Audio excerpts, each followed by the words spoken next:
Welcome to another episode of Art and About UG, a podcast that celebrates the vibrant art scene of our city. I'm your host, Maria. And I'm her co-host, Stella. In this episode, we turn the spotlight on a versatile artist whom you might know as that Malcolm guy. He has harnessed the power of music to transcend boundaries, evoke emotions, and bring people together. So whether you're a long-time fan or just discovering his music on our show, sit back, relax, and join us as we hear the story behind the art. Okay, so thank you for taking time to meet with us today. Thank you so much, Malcolm. Blessings, guys. Thanks for coming. We're really excited to learn more about you. I think we can start with you telling us about the persona behind that Malcolm guy. Yeah, it's an interesting name, that Malcolm guy. So that Malcolm guy was... Okay, so at some point in my life, I identified primarily as a filmmaker, and I would sign all my movie posters as a film by that Malcolm guy. And I think I wanted it to be a thing of like, there are many Malcolms, but I'm that Malcolm guy, which is both very throwaway but also very specific. Okay. Which I was just like, at some point when that's a thing, it'll be like, jokes. That Malcolm guy. Yeah. But I started off making music as a character called Mr. Mankwa, which was a whole thing where I wasn't yet like, I'm a musician, but I was just like, I'm making a film about a musician called Mr. Mankwa, and it was a whole character. So when I was done with that phase of things, I guess being that Malcolm guy was kind of me stepping into the idea that I'm making music as myself, not as a character, not under hiding behind like making a web series or whatever. But like, no, I have things to say, and this is me. This is me. Okay, real. So your actual government name is? Malcolm Bijamano. Okay. Yeah. So it's not like so far off from your actual name? No, it's not. But Malcolm is a struggle. You'd be surprised, man. First of all, that second L, there's 2 L's in my name. For Ugandans to say? 2 L's in my name. I don't do those things. I just know generally that people that I encounter, I don't think the problem is being Ugandan. I feel like the problem is it makes no sense that name has 2 L's in it, but I also don't make the rules. Okay. You know? So what variations do you get of Malcolm? Man, my grandma used to call me Mariko because there's no Malcolms in the Bible, I guess. And then like the Runyankore Rutoro, like, I don't know, Westerner Bible, Mark is Mariko. So she was just like close enough. Like they told her grandson was called Malcolm, and she was just like, what the hell is that? Like, let me figure it out. You guys are trying to say Mariko, right? Okay, cool. Close enough. Yeah. So you've given us the intro, you told us, the little backstory, but what we want to know is how you define yourself as an artist, because we came here to interview the musician, because that's what we've seen, that's what we've interacted with the most. Right. But how do you define yourself as an artist? I don't. I beg your pardon? I don't. You don't define yourself as an artist? Okay, so let's just end the interview now. No, I think I just... Sorry to waste your time. I think I just mean that on a level of like, I think I could maybe list the things that I do and the disciplines that I do, but I also see them as things that are not very separate from each other. Okay. I see them as things that kind of feed into each other. Like, I'm a graphic designer, I'm a filmmaker, I'm a writer and a director. I am an artist, I'm a producer. So you threw artist in there. Yeah, I'm a musician and a producer. No, I guess as an artist, I mean like, I guess in music, often when you say the artist, you're talking about like the vocalist who is like kind of at the forefront of the production, assuming that the production has like a producer and a sound engineer and like an engineer in the studio. The talent. The person singing, you know what I mean? The singer. Even if I'm like, I also don't know if I'd call myself a singer necessarily. Like I do that sometimes, but I feel like that's not how we're looking at artists. We're looking at the different disciplines. Right. So I guess what I was saying was like, I do all those things and I don't see them as separate, and I don't think I even necessarily prioritize any above the other. I just see them as things that kind of feed into each other. Okay, maybe let me like try to rephrase it in a sense that and this might box you answer in, but hopefully it doesn't. Yeah. Are you like a revolutionary artist? Are you a rebellious artist? Yeah. Like how you're using the different disciplines that you're in. in what way are you using them? Like, you're breaking the rules, How are you inventing? how you inventing yourself as an artist? I think like primarily in music, I have come to find the things that I make musically that speak to me the most are the things that I guess people would describe as not very mainstream or not very conventional, right? I think as when you listen to music, there are things that you expect, right? And it's a really important part of like what draws us to music, what draws us to certain kinds of music, the familiarity of certain things. And I think like a lot of the music that I like music that's also not so much that. I like music that tries to stand out in some way, that tries to be different in some way, and I think I make stuff like that. And I feel like a lot of people say that like, man, Uganda is not cool with that. Like the Ugandan market in general doesn't want that. You don't want somebody who's doing different stuff, They want something predictable. Yes. Something that can be defined. Yeah. And I think there's a lot of truth in that, But then I also think like, Uganda's in such an interesting place right now where even as young people we're really questioning how so many things are done. You know what I mean? I'm not going to get so much into that march to parliament and all that stuff, but we're questioning so many things in terms of like how we've been taught. Exactly. How things go, how things are supposed to be. Is there another way for things to be? And I think for me, a big thing in how I like to approach my art is I think art is a really cool way to share experiences, for us to be like, we have this universally shared experience, but then also to step into a very particular subjective experience that looks into things in a particular different way. And I think that thing can be really powerful for the general body politic in terms of just being able to see that like life can be different. There are other possibilities. There are other ways to do this thing called life. I think what the social machine really loves to push is that let's all try to conform. Right. Because conformity is something that's so easy to control. Right. Yeah, it's easy to manage. It's easy to predict. You can build systems for something like that. So now when there's a lot of individualism, a lot of uniqueness, it's scary and it's very hard to manage. Yeah. It's like chaotic. So and yet I'm like, I think that can be very powerful. I think that's something that we can really harness and use to like, I don't know, create different realities, man. Something I often think about is how like, even just as an artist, you create things that are not there. You know what I mean? You'll draw something and it didn't exist before and now it does. And of course it will be made up of things that already exist, whether it's influences or things that you've seen before. But it will now just be a thing that literally didn't exist before.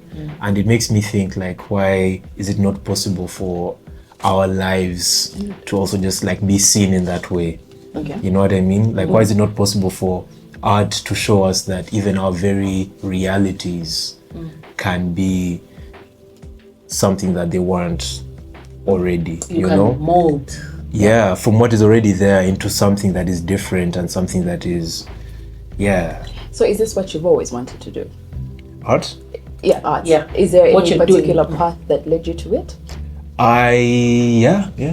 I think when I was a kid, I had an uncle who was an animator, right? Oh, And that is so cool. right, that's what I thought. Especially and like It's like back in the day. yeah, and me, I think that I really Unless love to you're do a was Gen just Z like and we don't know. No, man, like I love to like draw when I was a kid, and I still love to draw, and I feel like that was it was my favorite thing to do. It was also a big part of how I bonded with people and with like, you know.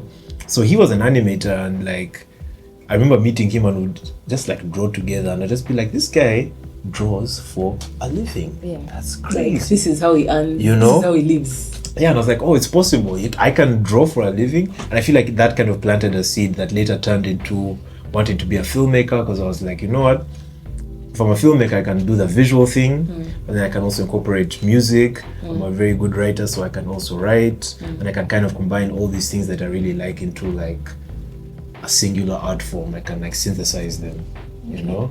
It's really nice. Were you trying to be a one-man one-man, One-stop center. yeah, like a one-stop center. I think I was trying not to choose. You know what I mean? Like between the Okay. things that I liked to do, Okay. instead of saying like, okay, I want to be a writer, or I want to be a visual artist, or I want to be a musician, because I liked music and I liked sound even in high school and even like as a teenager. But I think I just never wanted to choose.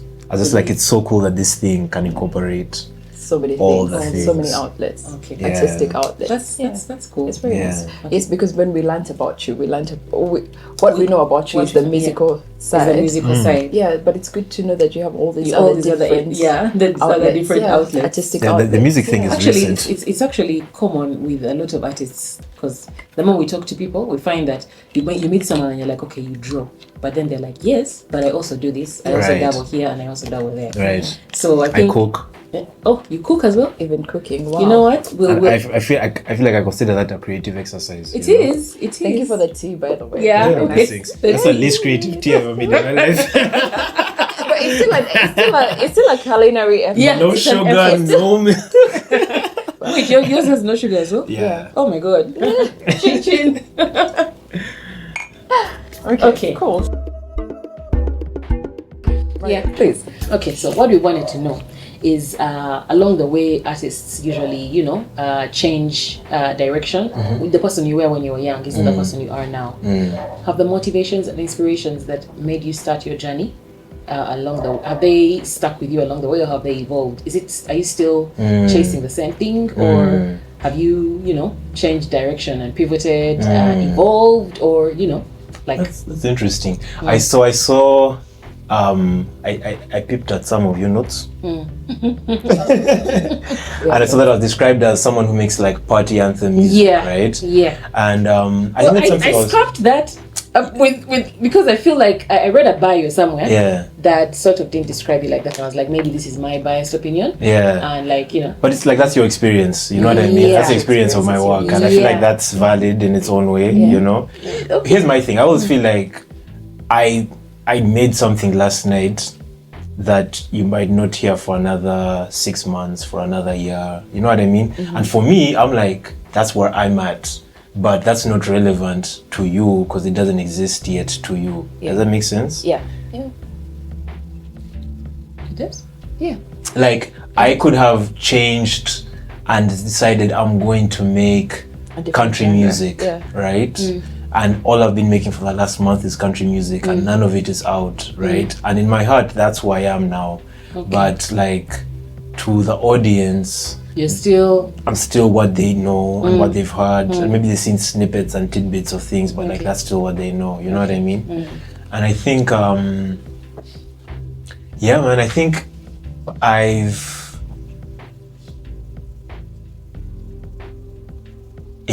been through some shit, you know what I mean? I've just been through a bunch of shit in life in recent times. Just a lot of just loss and struggle and just grief and sadness, and so it has definitely changed things, you know. And I think I find myself in a place now where a lot of the music, especially that I'm making music that I need, if that makes sense. So I think I'm making music that music that I need. You're making it therapeutically? Yeah, where it's both like expressing kind of just in the past, even when like, I don't know, like a song like Party and Pombe, it's literally called Party and Pombe, Literally right? called Party and But like, my verse is very much about like how I get by with help from my friends. I wouldn't I'll lose my mind if it wasn't for my homies, like things like that, where it's just like, life is pretty tough, you know? I feel like this is like, what I'm going to say feels like something that Stella would normally say, but like maybe because we've been hanging out like for these interviews, I've adopting her thinking process. But I think what you're doing is like you're using a Party and Pombe to grab the audience, Right. and then when you have them, Right. then you tell them what you actually. Right. So it's like a sneak attack. yeah. Listen, it's you wouldn't have that's said it like exactly that. it. You would have said it some fancy way. Eventually, we would have Yeah. gotten there. So No, like that's exactly it. you lure them in with the party and the Pombe, and then Yeah. when they get there, you're like, listen, you're gonna learn some stuff. Yeah, I think it's not even like intentional, but it's like I always reference this this show, the show that I used to watch with my partner called Red, White and Blue. And it's this like mini series by the guy who directed 12 Years a Slave. Okay. And it's like about like Caribbean, British Caribbean, like Afro-British, like Afro-British struggles for rights and equality and just to live a good life, right?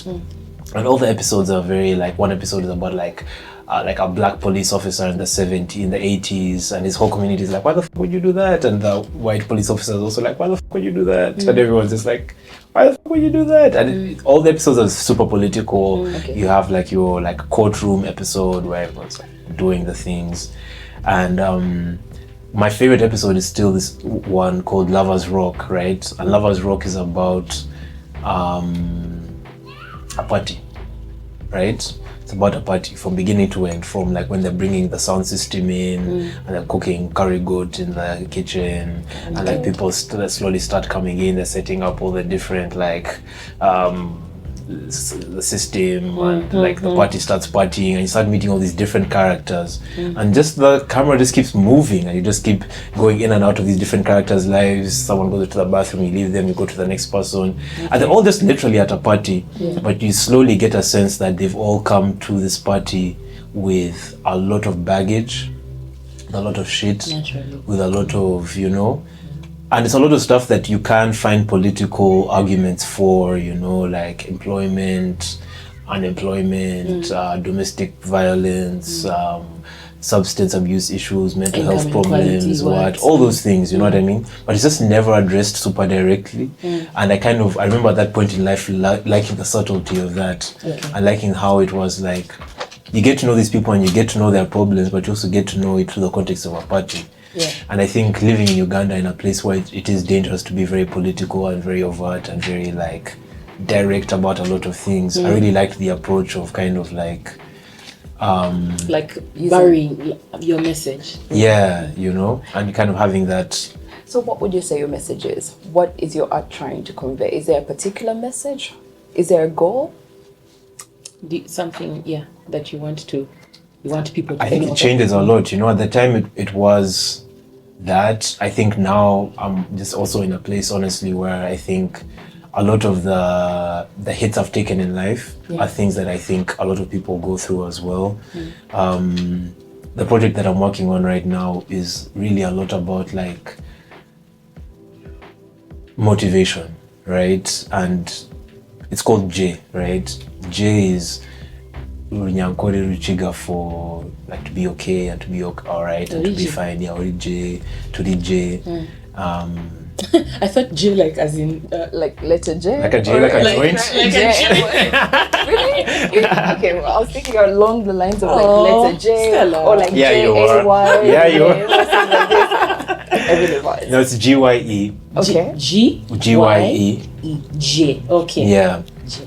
And I feel like you can say it, heavier, so that guys know it's not just J. Yeah.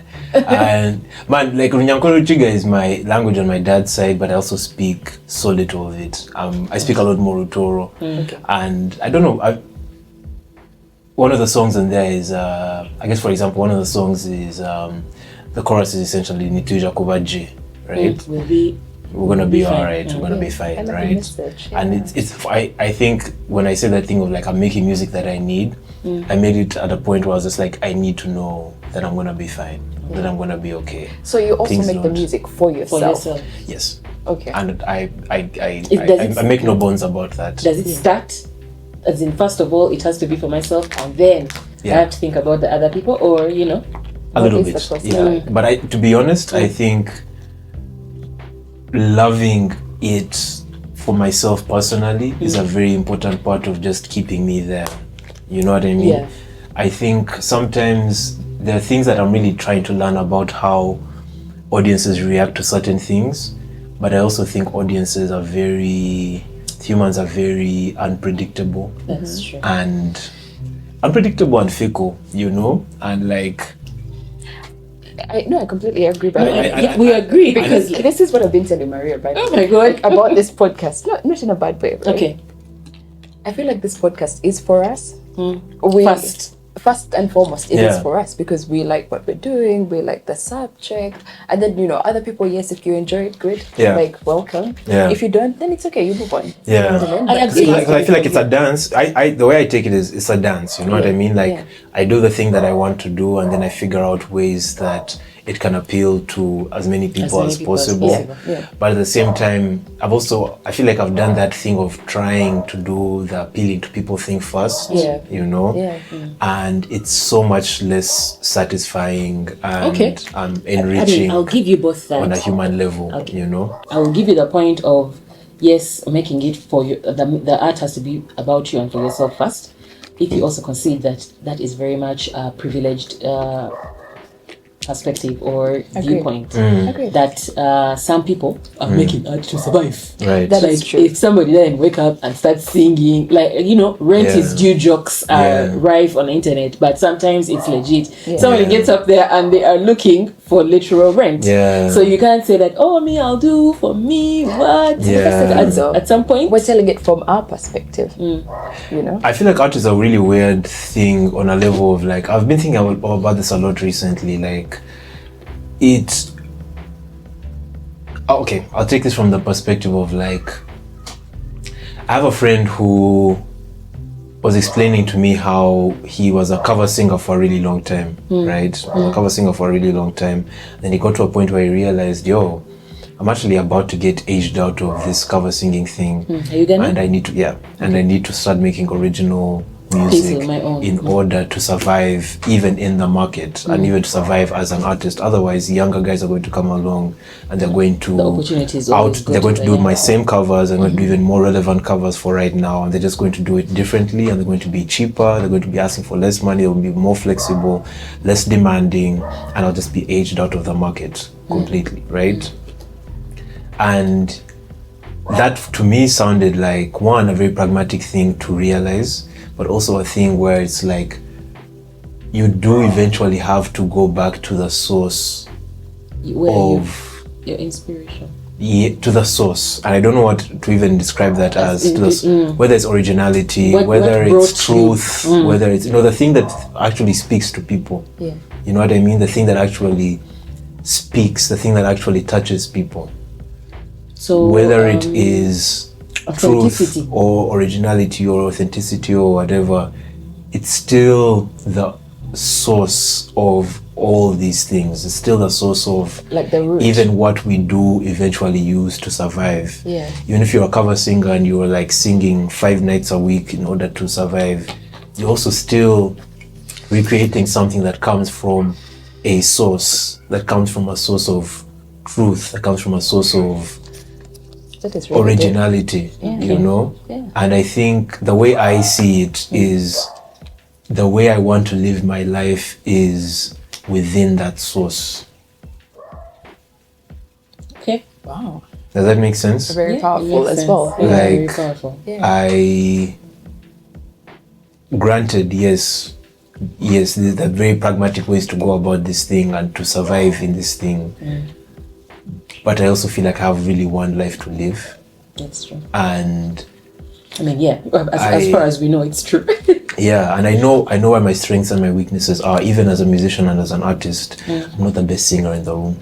You know, I'm not the best instrumentalist in the room, but I'm one of the most original people in the room. Yeah. So I feel like that should be where I personally lean in, and that's how I win. That's how I see it. Good. You know? Yeah. So even when it comes to even like figuring things out with the audience and figuring out where to find them and meet them halfway, You have to the way that I remain true to define yourself. and even meet the audience is on that level. Wow. We can't top that though. Yeah. You know what I mean? We can't. We can't. Yeah. Okay. So let's take a break. take a break. Okay. So was there ever a point when you felt like you were going to give up? Yeah, on man. your craft and the different things that you're doing? That's like last The week. journey. Last week. Last week, man. Wow. Yeah, last week. Can you tell us about that? Oh my God, man. And also define what giving up means to you. Like, how would it look? Yeah. If you give up? Yeah.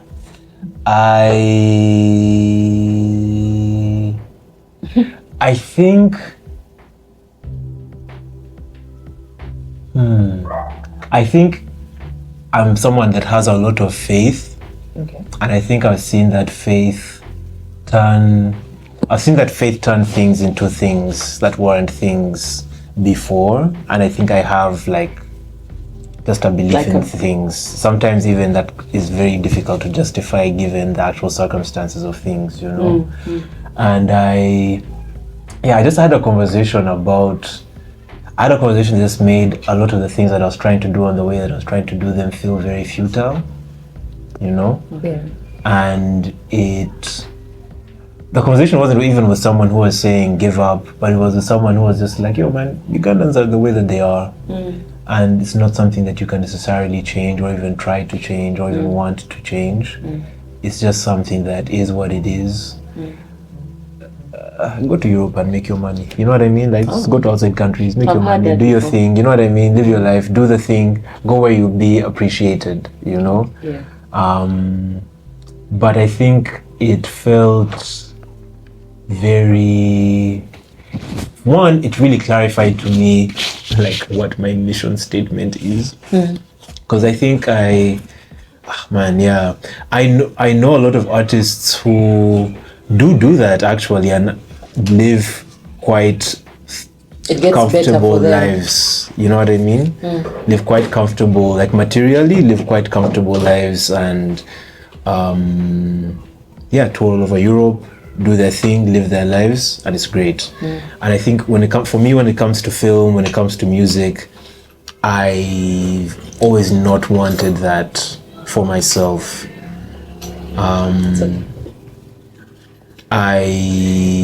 My dream really is to make work that is impactful here, that is made about here, that is made from the fact of here and the circumstances of here and the reality of here, impacts here, and from there impacts the world. Yeah. So I think the thing that made me want to give up was just kind of feeling, losing faith for a second. You know what I mean? Yeah. I think something that I've always had deep within me is that faith in the things that I'm doing and where they're going and the progress that's being made. And in terms of, is it rewarding me? No, in terms of, is it going where I want it to go? Am I and the work that I'm doing going to get to that point that you know what I mean? That point where we are making cool stuff for ourselves. So this is what you have defined as your success. And everything that comes with it, because for sure I want the material success. For sure I want the, you know what I mean? I want all those acclaim. Things. But I also feel like there's something very powerful about going about it in this particular way, you know? And I keep adjusting the model, you know what I mean? Living wise, working wise, like figuring out other ways to make money, figuring out ways to like create platforms. So one of your babies, one of your projects is the Border Stage Party. I've been seeing a lot of promo about that on your page. I don't know what it's about. I didn't even know it was your baby. That's amazing. Just found out. That's amazing. Man, I'm usually the artist. I'm a very ego-driven person in my own way. You know what I mean? I can be quite vain. At the front. Yeah. So I really do like when I meet people, even people that I know who don't know that I'm behind the Border Stage Party, that my friends are behind the Border Stage Party. The rest of my partners are quite happy to be silent and take a back seat. I'm not. But I like that it's something that has kind of grown beyond whatever me and my own reach or whatever, you know what I mean? The Border Stage is a distribution company primarily, right? We started it during lockdown. We're tired of giving guys like splits to like distribute and put our music up on like iTunes and Apple and Spotify and whatnot. So we just figured out a way to collectively put some money together and put our music out. We're all artists, we're all creatives. Myself, Mwana, Obahu, Alim Kamali, and a couple of other people, you know. It was first primarily the three of us. Okay. So And like, then it grew. And then it grew, and then someone was like, "Hey, there's a place that wants to do a party at the end of the year. Do you guys want to do a thing?" And we're like, "Yeah, sure. We'll just call it the Border Stage Party." And that was the first one we did at Urban Chevre at the end year? of 2021. Okay. 2021. So yeah, we've done 10 so far. Wow. And our whole ethos right now is like, man, we're tired of these Kampala parties of like, man, go to a place, huddle around tables, and just It's ego that's driving the whole party. Like, Yeah. guys are not, active. It's not an actual party. Yeah. It's for sure party. yeah, and it's like, man, what happened to just like fucking Actual dance party, floors? You know what I mean? yeah. What happened to just dancing and raving Okay, and so you're telling sweating me- and like If I attend a Border Stage party, Yeah. I'm going to have actual fun. 100%. This is a guarantee. 100%. It's a community of musicians who are creating audiences, primarily online. You know what I mean? Like most mainstream Ugandans at the highest level invest a lot of money to promote their music and to like get it out there. And most of us don't have that kind of them. Yeah. But we use the internet as best as we can to like Create make it. noise. You know what I mean? So what lies ahead for the Malcolm guy? That Malcolm guy. What lies ahead for you? Man, more music, more films. I feel like I took a bit of a film sabbatical. Okay. I think next time when we come back, we'll come back to interview you in your film capacity. Come on, yeah. You know, hopefully there'll be a film out. at Yeah, that point. hopefully. I've been working on some Because I think you've things. been a bit And quiet. hopefully showing in the area. Yeah. Yeah. Talks about Yeah. in a local language maybe. Yeah, my next film is definitely in Toro, and Nice. I can't wait to premiere it in Toro. Yeah. But yeah, I feel like my film brain was asleep for a while. Asleep, Life was lifing too much. But I recently, I was part of a project called Optimist Taken. It's a web series, 5-part web. Optimist Taken. Optimistic. Yeah, so it's a 5-part web series by Arnold Kato. He's the writer, showrunner, actor, directed two of the episodes. Really great film mind. Yeah. And I directed 2 of the episodes, worked on some of the music with a really talented artist called Mwami. And it's kind of, Oh, I think we know Mwami. Do we? Yeah. We do. We know about him. the cinematographer Yeah. and producer was shot by Mo. And it just like put The the fire battery in my back. back, you know what I mean? Who is on your collabo Hit list. hit list? Like, who do I want to work with? Yeah. Generally in the world? Yeah, it could be anywhere in the world. Give us something crazy. Yeah, man, I really want to make some few films with Daniel Kaluuya. Oh, okay. For sure. That's not actually that far That crazy, stretch. right? Yeah, Yeah. it's not that It's much of a very- I think it's stretch. very It could possible. happen. Yeah, really want to make some films with Daniel Kaluuya, with Brad Pitt. Okay. Um, Calm down. Nah. But don't listen to me. Yeah, like in this life, I'd be so blessed to make some music with Chameleon. I'd be so blessed to work with, in the region in East Africa. I really like a Kenyan artist called Chevy Kev. Chevy Kev. I really like a producer called Mr. Lou. Okay. I've been blessed to also work with and know a couple of people and artists within the region and within this Kampala and Uganda that are really phenomenal. I'd love to work with Apas. He's a much more out of the box Yeah, creator he and is. thinker and maker of things. He's always trying. Yeah, new things. yeah. I really want to work with Lamu. We've spoken about working on some film stuff, but also some music stuff. I think she's a really great actor. Okay. It's so hard for me to answer the question on the spot of who I would want to work with, man. Like, But I feel like you've like given us You've covered it. You've given us an idea. Yeah. given us an idea. Yeah. yeah, It's like and I think it's not something that it's not a list you build and then you say it's done. yeah, Like as you Different get different stages of your career, you like see somebody, you're like, I could keep on going, Right. man, 100%.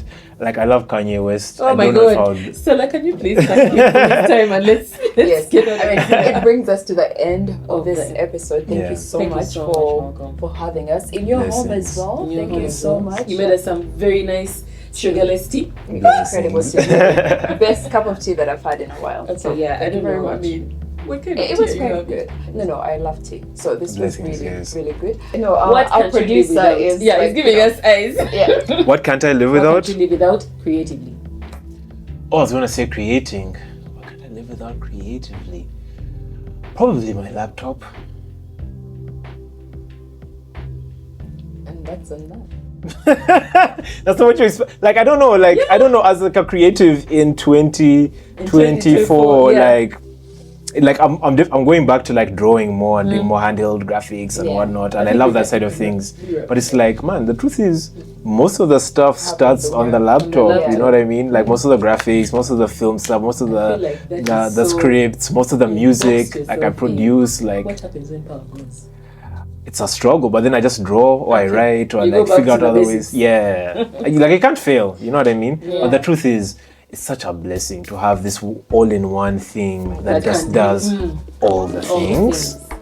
Like you can make a song, you can make a poster for the song, you can do all that stuff Everything. through that one thing. That's incredible. Shout out laptops. Yeah, bro. and we see your studio Big behind up. you. I right hear next a to big your up. Oh my laptop. goodness. But actually, you have Compliments to to give the us an chef. acapella.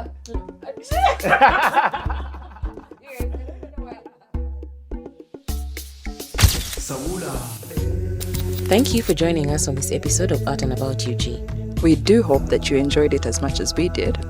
Be sure to follow us on our social media platforms and subscribe to our YouTube channel at Art and About UG. Until next time, come for the art. Stay for the story. Bye.